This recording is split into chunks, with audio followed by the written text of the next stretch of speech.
I believe that most human beings are only living at about 40% of their capability. I was able to find strength in every molecule of this earth. I'm able to be in a room with nothing, with no motivation, no inspiration, nothing, and find it. But what I did as a young kid is I observed everybody. Want to soar? Get a mentor. What's up, Believe Nation? It's Evan. I believe in you, and this channel is designed to be a part of your daily success routine. So today, let's learn from one of the best, David Goggins, and some of his best motivation for working hard. Mentor me, David. Also, if you want to know what David Goggins has to say about building confidence and excellence, check out my 254 series, where every day for the next 254 days, I will send you a morning video for free to help you build your confidence. The links to join are in the description below. You will never learn from people if we always tap dance around the truth. Everything I didn't want to do is what got me to where I'm at today.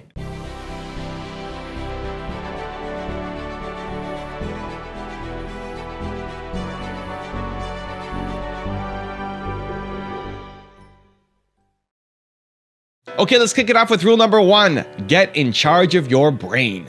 I believe that most human beings are only living at about 40% of their capability. So the mind has a governor, like a car. If you're driving a car and the car has a governor on it, the car may say 130 miles an hour, but the governor is set for 91.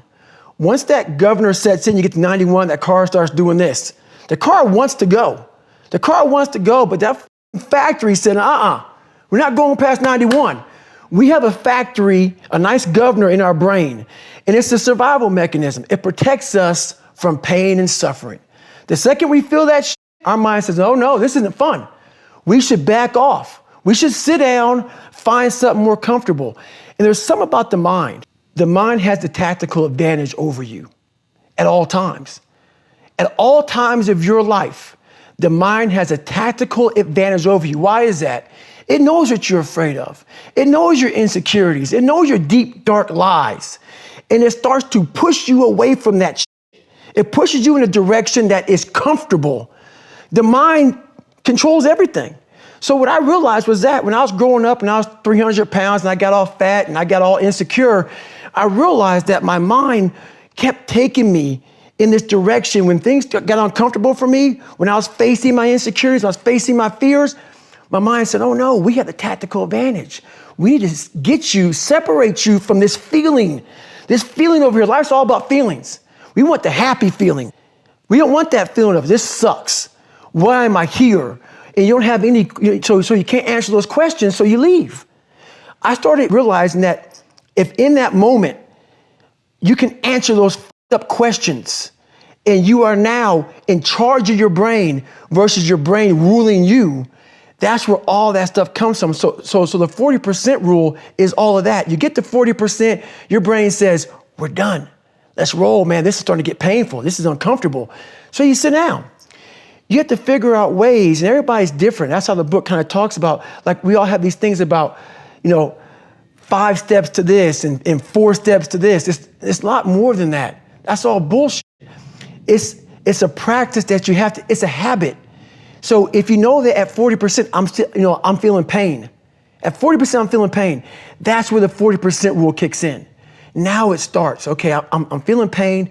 My mind's saying all this shit to me. It's saying, get out of here, run, flee. The fight or flight kicks in. Okay, we're done. We're not good enough. It starts telling you all these things. You start to believe it because the mind controls all. This is the time where you have to gain control back of your mind. It's okay. Let me see if I can go 45%. And once you start giving yourself more and more hope and start realizing, okay, the mind starts to be, okay, what are you doing? We're supposed to be going right and you're going left. You start then controlling your mind. Start finding more in yourself. And then it goes from 40% to a lot further than that. But that's the start of it though. Get to the spot where your mind is saying stop. Wherever that is, you gotta get there first. And then that's when that shit starts to work for you. You got to control yourself in that moment.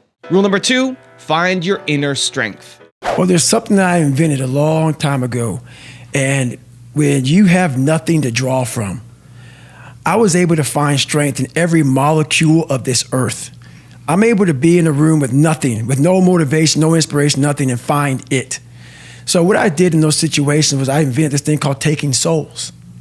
When everybody's all f***ed up and you're exhausted and you're weak and you're tired and you're looking around and everybody looks as bad as you or even worse, I'm like, you know what? I want to now make a statement. It's the perfect time to make a statement. To make a statement to let you know where your life ends and mine begins. And so the statement there is I muster up every bit of strength from their looks on their faces and how they feel and how I'm gonna now, from my childhood, where I came from, how I was the bottom of the barrel, I'm now amongst all these uncommon people. I'm now going to now make you feel like you're common. So I used their sadness, their weakness, their parts of their life where, God, this sucks. I'm like all poopy pants and messed up. I used that for my strength. And I have this moment of like, let's say we're in the sand, we're running or whatever.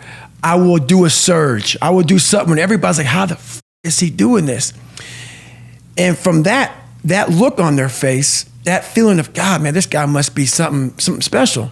It then surges me further and faster and harder for a long time. So energy's everywhere. But the thing is, it's so loud, that voice in your head of pain and suffering and discomfort and I don't want to do this is so loud that you're unable to really calm it down and say, okay, there's something here.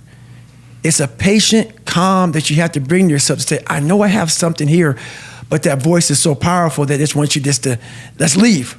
Right. We're done. It spazzes you out and you want to go versus saying, let's take a second. Hang on.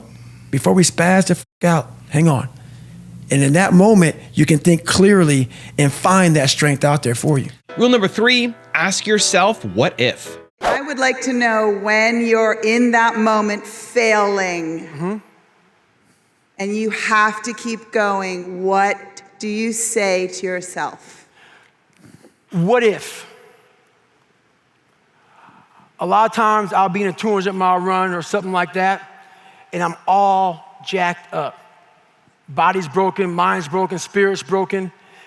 I start to say, what if I can pull this off?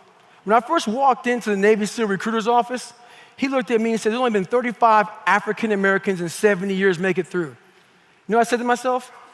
What if I can be the 36th? It's the what if I can pull off a miracle.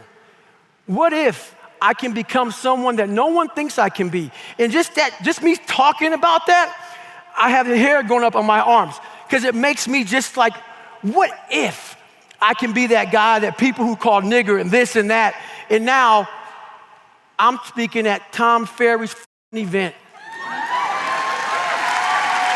What if? That's it. Rule number 4, keep getting up.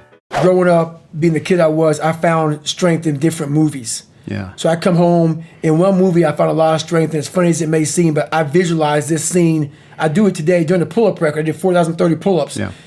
The last time I did it, I actually got it. It took me 3 times. I played one song for 17 hours pretty much. It's from this movie, Rocky 1, round 14. I related to the person in the movie, but just the one scene when Apollo's beating the shit out of Rocky. He falls in the corner, and everybody, and Rocky, and Apollo turns around, arms up, happy as shit. I got this guy. He turns around not knowing that Rocky's trying to get up off the canvas. Right. Mickey's his trainer saying, stay down. Right. Everybody's saying, you did good. You did good. You went 14 rounds with the champ. Rocky didn't hear shit.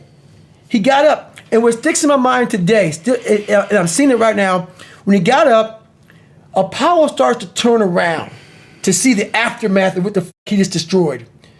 And he did not expect to see what he saw. Right.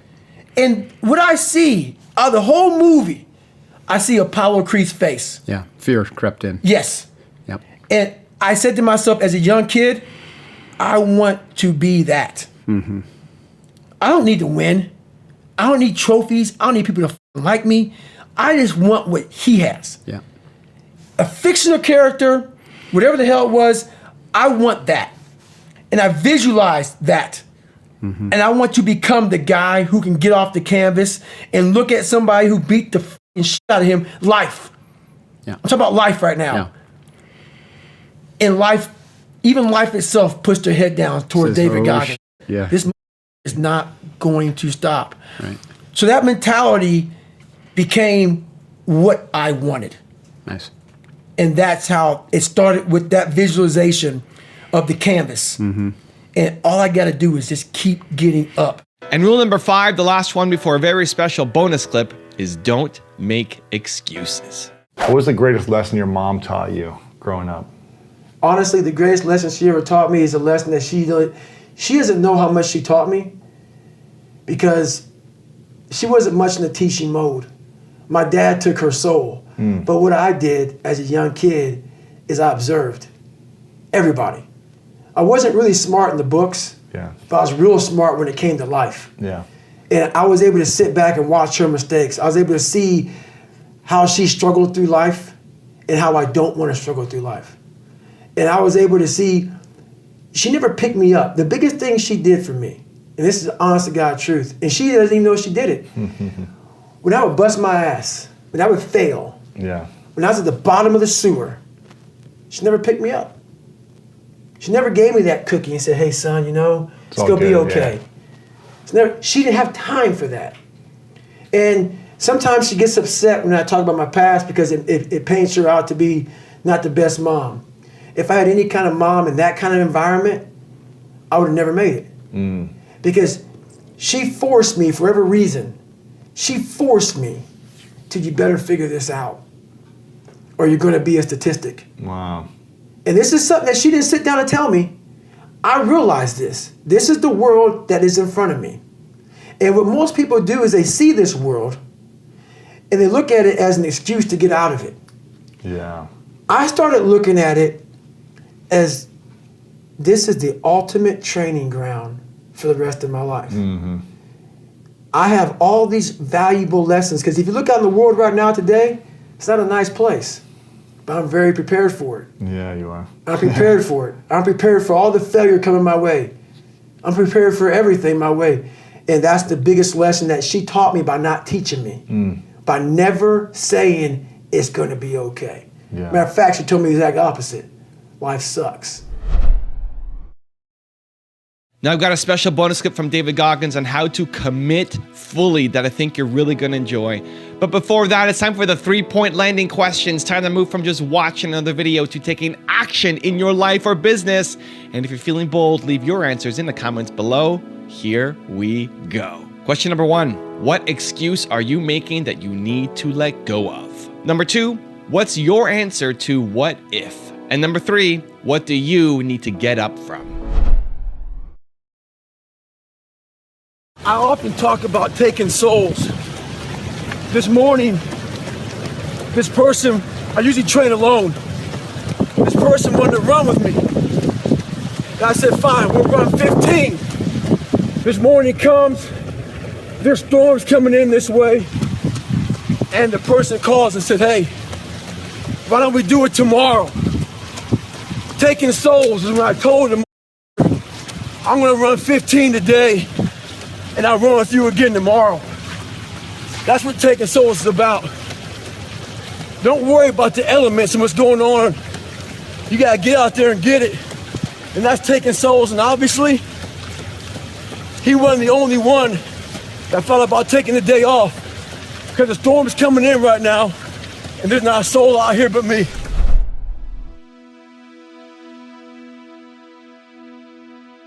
If you want more David Goggins, check out the top 10 rules video I made on him. The link is right there next to me. I think you'll enjoy it.